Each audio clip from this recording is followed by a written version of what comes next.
روحي سيد الشيخ محمد رشيد بن عبد الله البنجلي روحي قطب الأقطام سيد الشيخ أحمد الرفاعي ولأرواح أهل سندنا المتصل إليهم لهم الفاتحة. أعوذ بالله من الشيطان الرجيم.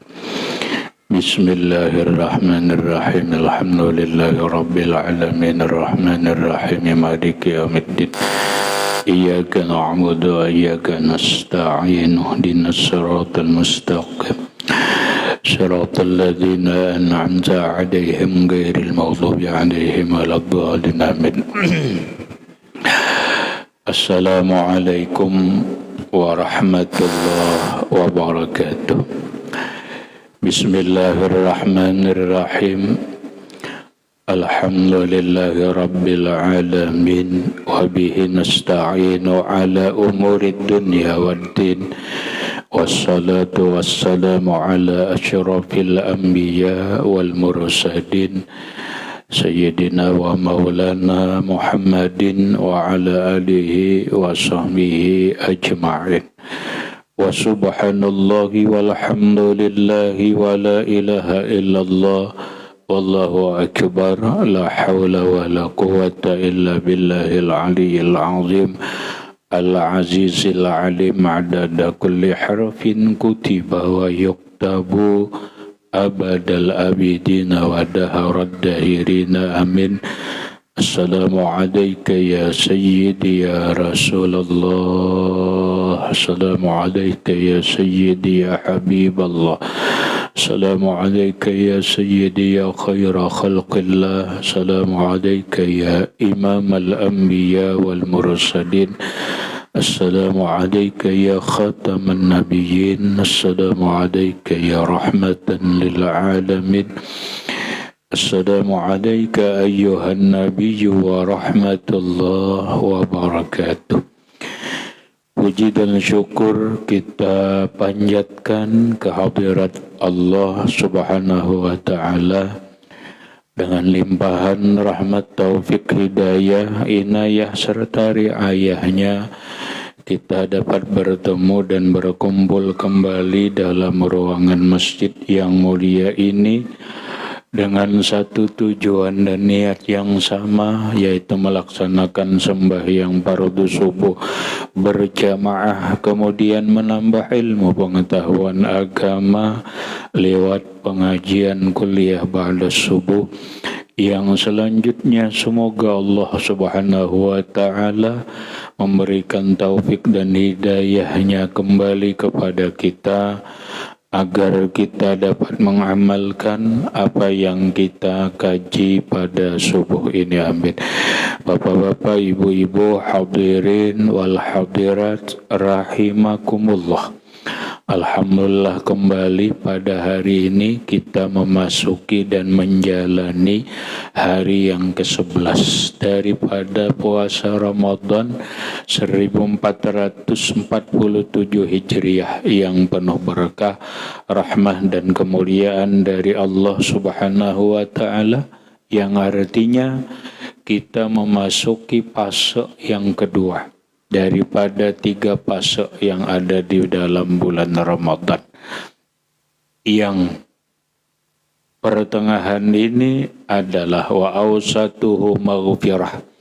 Pertengahan Ramadan merupakan curahan khusus ampunan Allah Subhanahu wa Ta'ala.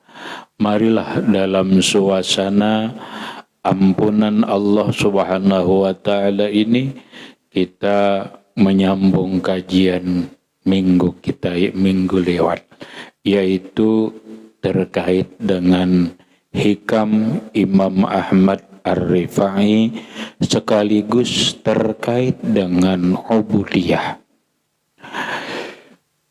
Imam Sayyid Ahmad Ar-Rifai berkata, al-faqiru iza intasara li nafsihi ta'iba wa iza sallamal amra ilallahi ta'ala nasarahu min ghairi ashiratin wala ahli. Al-faqiru, seorang fakir, Iza intasara li nafsihi, apabila dia menolong untuk dirinya, ta'ibah, dia pasti kelelahan.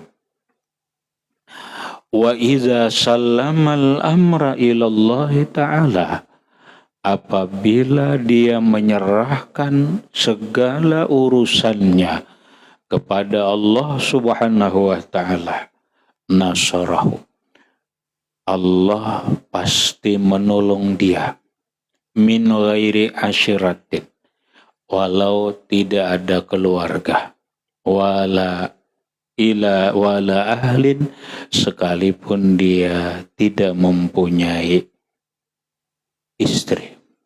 Hadirin rahimakumullah. Mari kita telah kata-kata beliau. Yang pertama, al-fakir. Kata beliau, seorang yang fakir. Apa itu fakir? Fakir adalah sebuah istilah di dalam kehidupan ulama-ulama tasawuf. Kedua, fakir secara umum menjadi sebuah kalimat karena dia juga ada di dalam Al-Quran. Secara lafziah, secara lapas, fakir itu adalah orang yang berhajat, orang yang membutuhkan, orang yang memerlukan. Maka secara pandangan umum, kita ini adalah seorang hamba. Hamba Allah tetapi al-fakir. Hamba Allah yang membutuhkan. Hamba Allah yang memerlukan.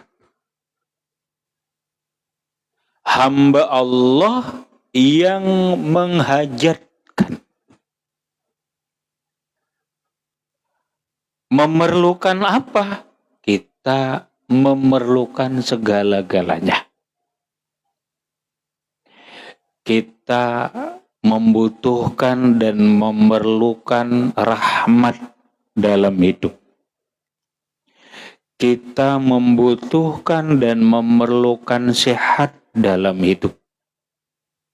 Kita membutuhkan dan memerlukan rezeki dalam hidup. Kita membutuhkan dan memerlukan ketenangan, ketentraman dalam hidup. Kita membutuhkan kedamaian, keberuntungan, dan kebahagiaan dalam hidup. Kita membutuhkan keselamatan dalam hidup. Itu pasti. Siapapun dia, semua hamba. Kalau kita membutuhkan dan memerlukan, pasti ada orang yang kita butuhkan. Pasti ada orang yang kita perlukan. Maka kita disebut orang yang fakir, orang yang membutuhkan dan memerlukan segalanya kepada orang yang kita butuhkan itu adalah Allah. Maka Allah nyatakan di dalam Al-Quran, antumul fuqara'u ilallah. Kalian itu semuanya membutuhkan Allah. Kalian itu semuanya membutuhkan, memerlukan Allah. Maka ketika kita belajar sifat 20, mulai wujud, sampai mutakallim hafal kah, kada hafal kah, itu wajib mempelajari. Hafal alhamdulillah, tunggal bijian mulai wujud kidam baqa mukhalafah lil hawadisi qiyamuhu binafsihi wahdaniyat kudrat iradat dan seterusnya. Ada nang belagu diulah lagu biar nyaman, tertera, termaktub, tertulis dalam kitab Aqidatul Awam. Wallahu mawjudun qadimun baqi mukhalifun lil khalqi bil itlaqi wa qaimun ghani wa wahidun wa hayy qadir muridun alimun bi kulli syai sami'unil basir wal mutkalimu lahu sifatun sab'atun tantazimu faqudratun iradatun sam'un basar hayatun nil ilmu kalamun istamar. Itu 20. Yang penting sifat 20. Dari wujud sampai mutakallim sampai yang harus bagi Allah Ta'ala, ternyata kesimpulannya cuma 2. Kesimpulan kita belajar sifat 20 itu dalam 2 kalimat. Yang pertama, istighna'ul ilahi an kulli ma siwah. Kalimat yang kedua, ibtiqaru kulli ma siwahu ilaihi. Itu kalau kita belajar sifat 20, kesimpulannya yang pertama adalah istighna'ul ilahi an kulli ma siwah. Allah maha kaya, Allah sugih, Allah tidak membutuhkan dari selain Allah apapun. Allah kada membutuhkan. Allah dalam menciptakan alam dan segala isinya, Allah kada membutuhkan lawan alam ini. Dalam menciptakan Tuhan kada membutuhkan kawan. Alam nang diciptakan Allah ini pun Tuhan tidak ada membutuhkan. Manfaat alam ini kada. Allah menciptakan diri kita, apakah Allah membutuhkan sesuatu dari kita? Tidak. Allah kada membutuhkan ibadah kita. Sekalipun seluruh alam manusia beribadah setiap detik, sabarataan beribadah, apakah bermanfaat lawan Allah? Tidak. Apakah Allah membutuhkan ibadah kita? Kada. Allah tidak membutuhkan. Apapun Allah tidak membutuhkan.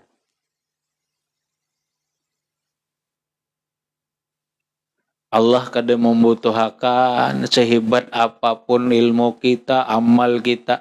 Allah tidak membutuhkan.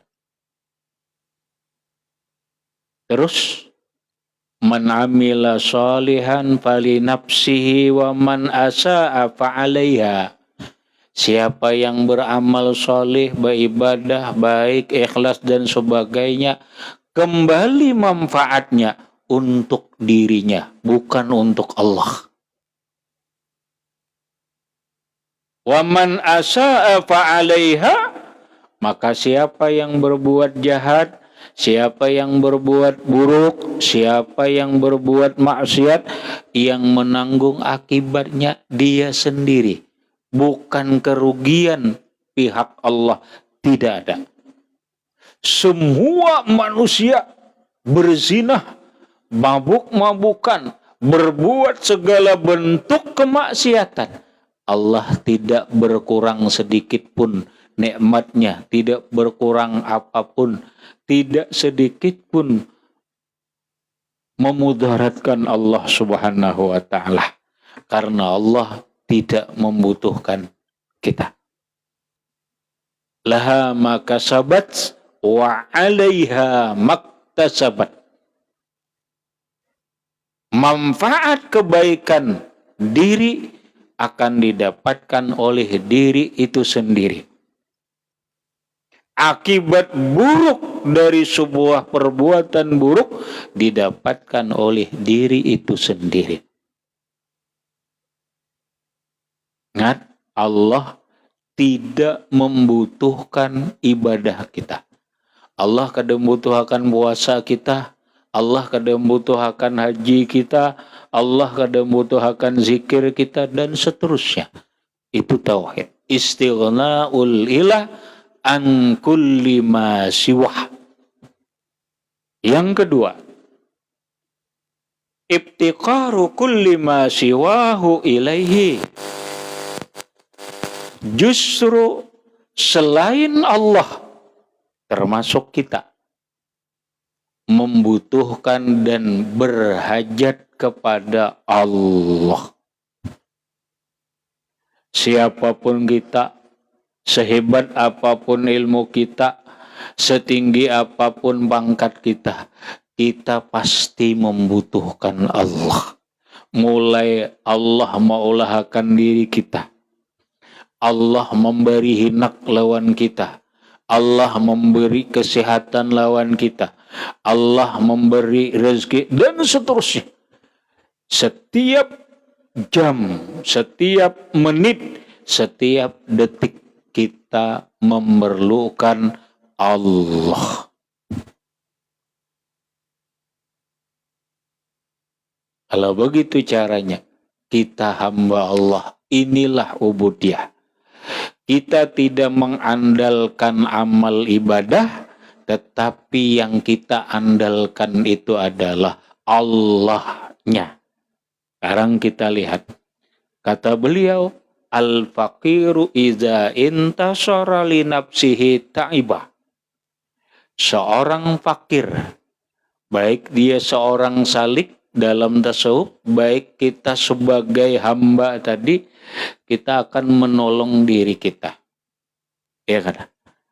Kita akan selalu menolong diri kita untuk diri kita. Karena kita merasa punya kemampuan, aku akan menyelamatkan diriku, aku akan menyamankan diriku, aku ingin memberikan kenikmatan dalam diriku.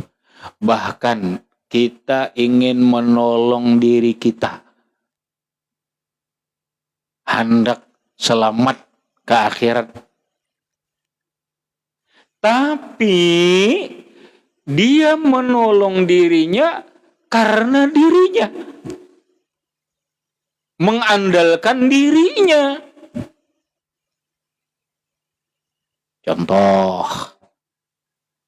kita hendak masuk surga, tapi nang kita andalkan ini amal ibadah kita. Kita hendak selamat, nang kita andalkan ini nih amal kita. Jawabannya adalah ta'ibah. Itu melelahkan. Melelahkan. Kenapa? Karena konsepnya begini. Konsepnya begini. Kata Sayyiduna Ali karramallahu wajhah, man zanna annahu dakhalal jannata min ghairi amalin fahuwa mutamannin.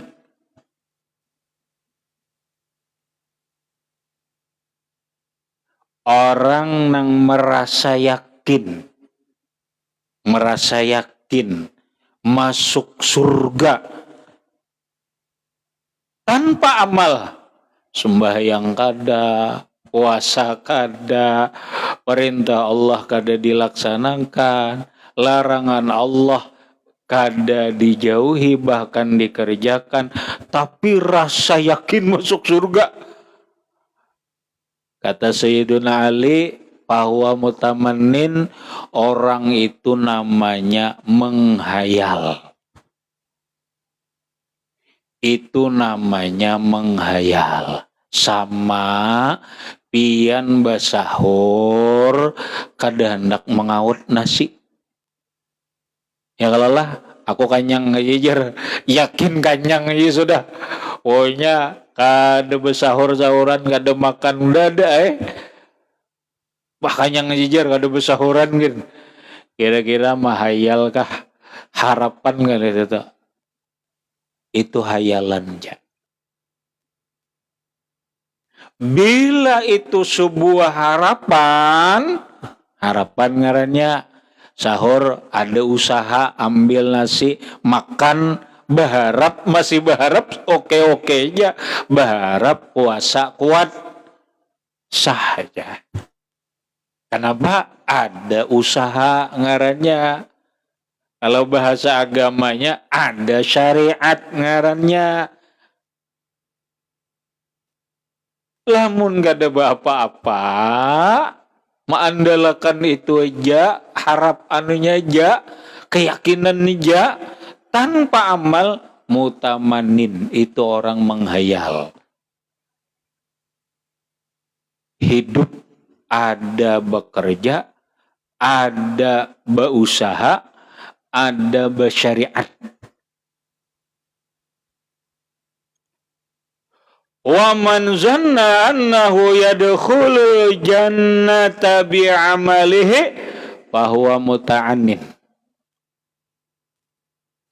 Orang ujar Sayyidina Ali berharap yakin masuk surga dengan amalnya. Itu uyuh, melelahkan. Loh kenapa? Karena begini, kalau kita ini hanya mengandalkan sembahyang kita, puasa kita, ibadah-ibadah yang lain kita, lalu kita mengandalkan itu masuk surga, sekarang satu, kita teliti dulu, sembahyang kita memang diterima Allah apa tidak? Sembahyang yang kita kerjakan itu memang pasti sudah diterima Allah apa tidak? Puasa yang kita kerjakan ini apakah sudah pasti diterima Allah atau tidak? Kada tahu.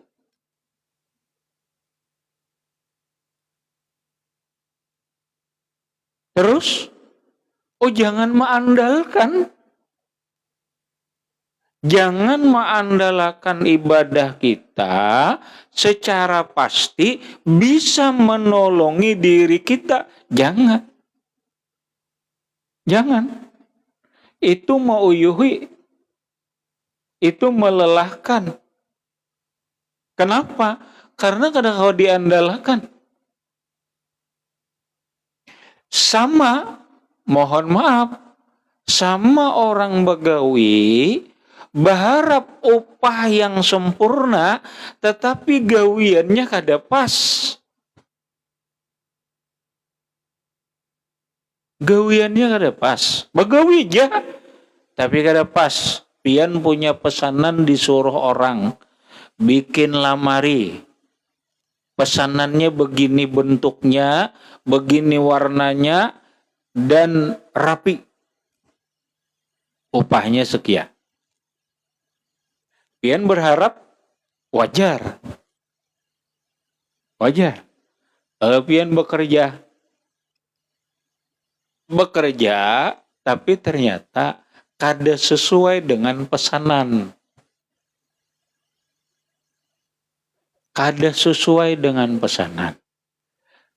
Justru kada sesuai dengan pesanan ini malah mengandalkan upah yang lebih hebat. Ujar nang ampun memesan tadi, ikam sebenarnya jangankan upah sekian itu, segini pun kada layak. Kenapa? Karena kada sesuai dengan pesananku. Tidak sesuai.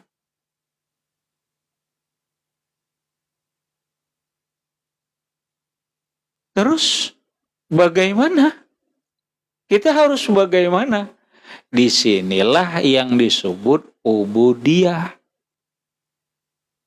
Kita ini dalam beribadah jangan mengandalkan dengan ibadah kita layak masuk surga, jangan. Terus kita beribadah ini hanya semata-mata melaksanakan sebagai ubudiyah, sebagai hamba Allah. Aku melaksanakan ini, yang aku harap cuma ridhonya Allah. Masalah surga dan neraka itu bukan wewenangku untuk meminta surga, bukan wewenangku agar aku selamat dari neraka, itu kewenangan Allah. Batasku sebagai hamba, aku hanya untuk beribadah, aku hanya mengabdi kepada Allah. Ini pun aku belum sempurna. Terserah Allah. Makanya kalimat berikutnya, wa iza sallamal amra ilallah, apabila dia menyerahkan segala urusan ini kepada Allah, dia serahkan kepada Allah. Kalau bahasa diucapkan mungkin begini, ya Allah, aku sudah melaksanakan ibadah sembahyang apa yang Engkau perintahkan. Aku semampunya melakukan ini dan jauh dari sempurna. Jauh dari apa yang Engkau harapkan. Namun inilah kemampuanku. Terserah Engkau.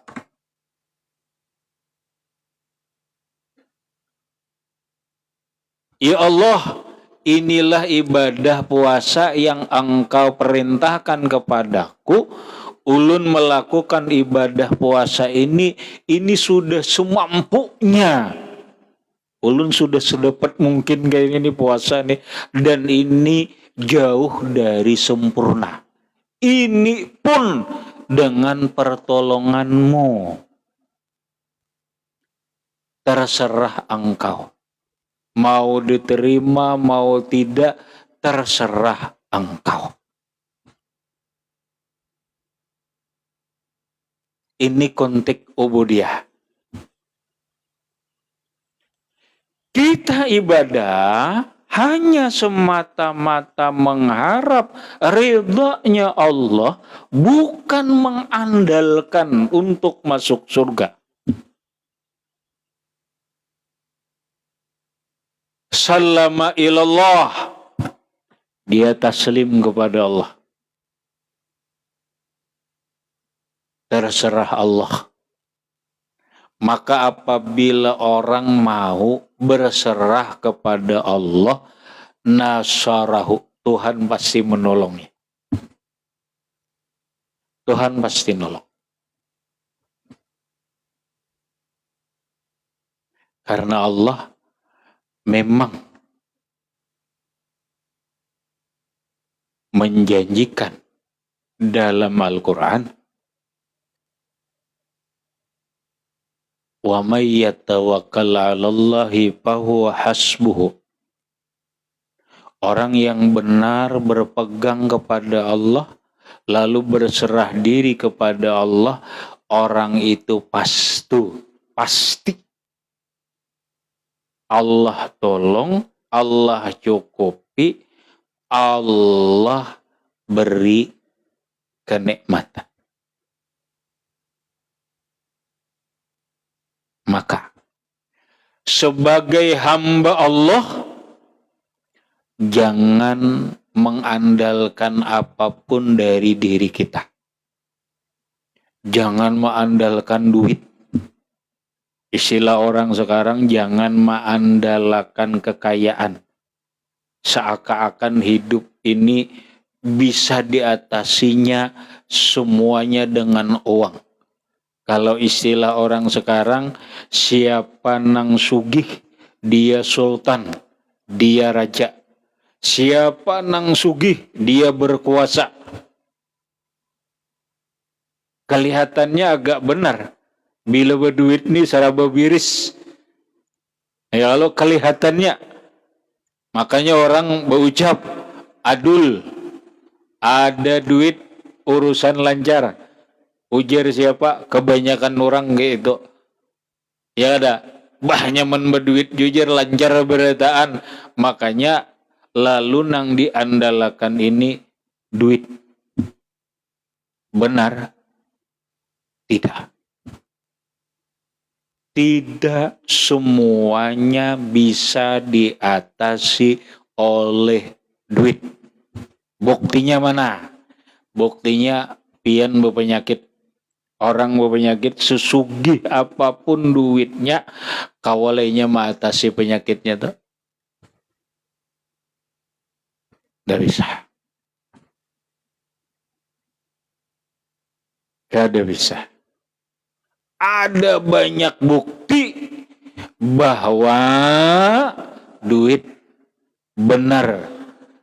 Apa istilah orang sekarang, duit bukan segala-galanya, tapi segalanya butuh duit.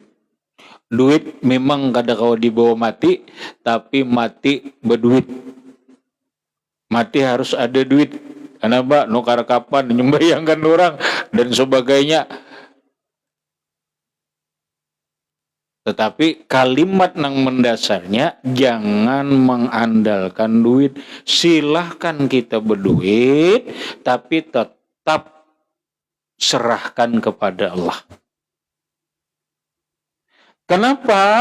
Karena apabila orang berduit, lalu dia mengandalkan duitnya, lalu dia gagal dengan kemampuan duitnya, stres ya. Stres.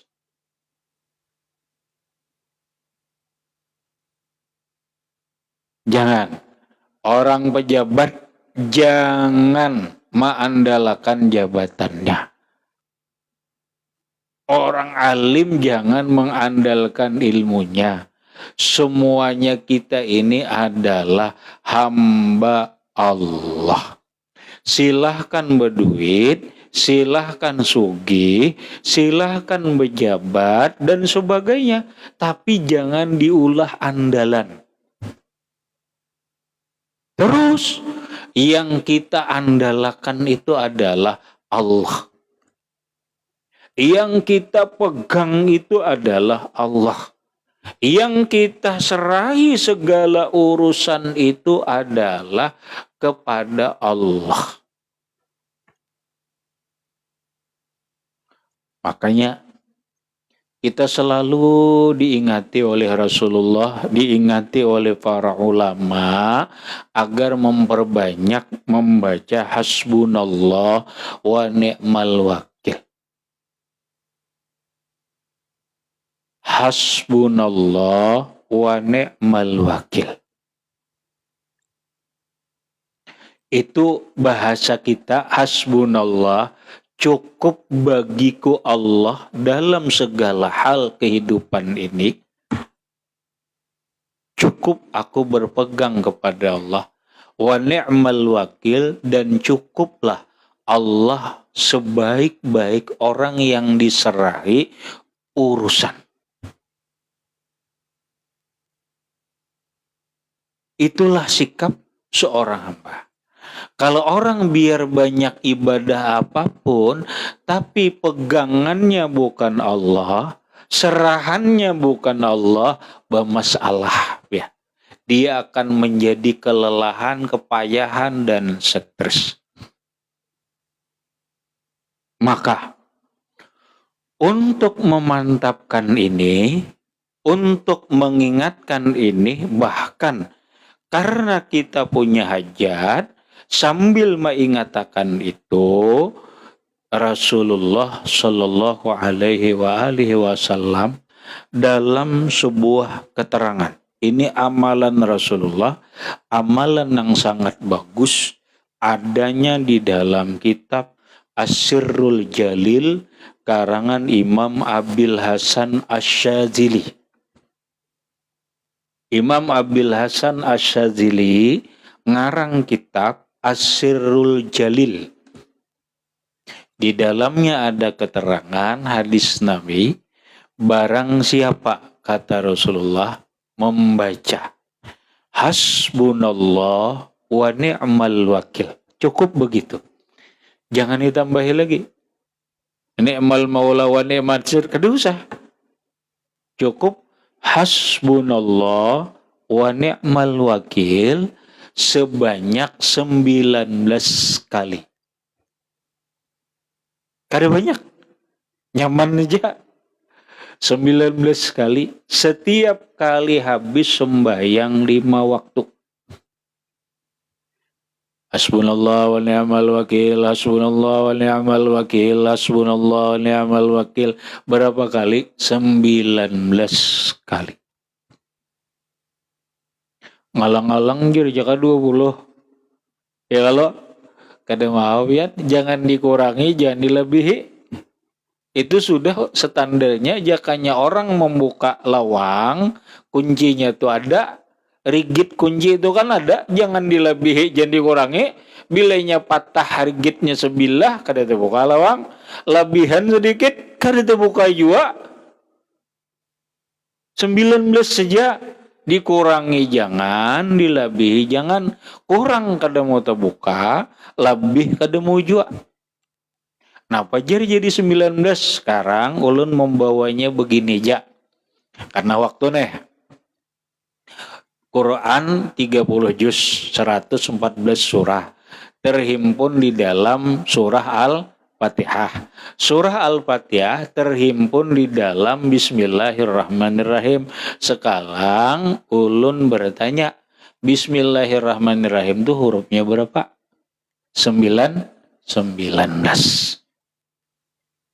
Nah, karena ahli Quran, ya paham. Bismillahirrahmanirrahim itu hurufnya 19. Jadi cukup itu aja dulu isyarat ulun do. Bacaannya hasbunallah wa ni'mal wakil dibaca 19 kali, artinya sejumlah huruf yang ada di Bismillahirrahmanirrahim. Di dalam Al-Quran Allah nyatakan alaiha tis'ata asyar. Angka 19 itu disebut Allah dalam Quran.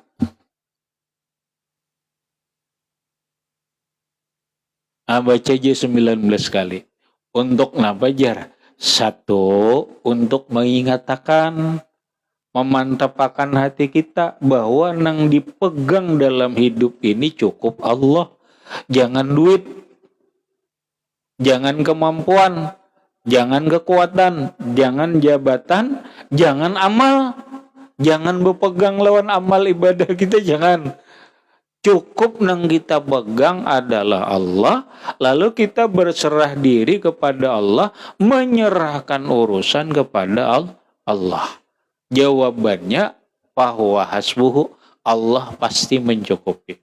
Maka ujar Rasulullah, siapa yang mengamalkan itu nyaman banget. Hasbunallah wa ni'mal wakil, hasbunallah wa ni'mal wakil 19 kali.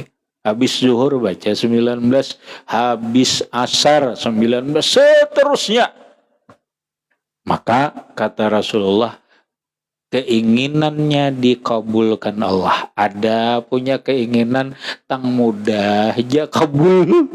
Kenabian ada keinginan tang mudah aja terwujud. Ada punya keinginan lancar jalannya. Nah itu kenapa hasil berserah diri kepada Allah, nasarahu, Tuhan pasti nolong.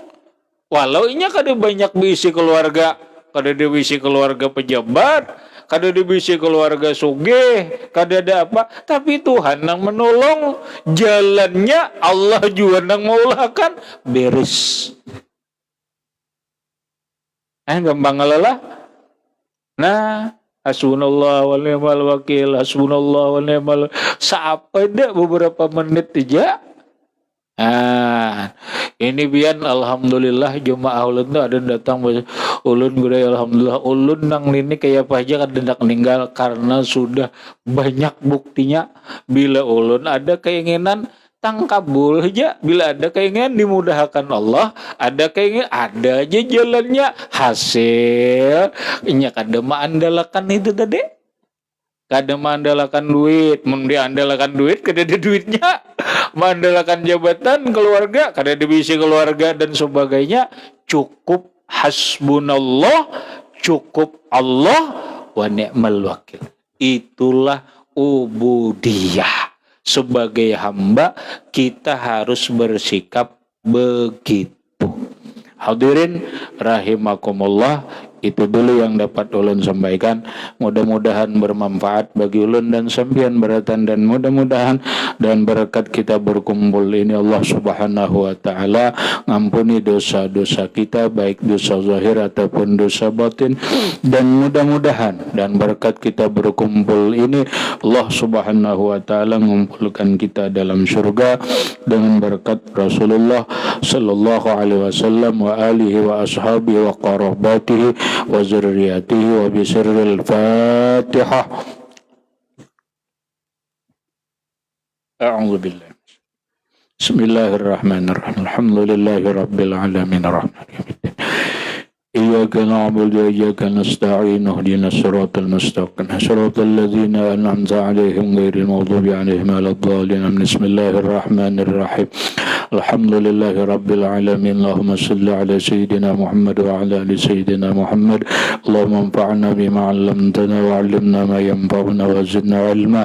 Alhamdulillahi ala kulli hal wa na'udzu billahi min hali ahli an-nar. Allahumma inna nas'aluka al-'afwa wal 'afiyah wal mu'afata daima fid din wad dunya wal akhirah. Sallallahu ala sayyidina Muhammadin wa ala alihi wa sahbihi wa sallam. Alhamdulillahi rabbil alamin. Summa assalamu alaikum warahmatullahi wabarakatuh. Allahumma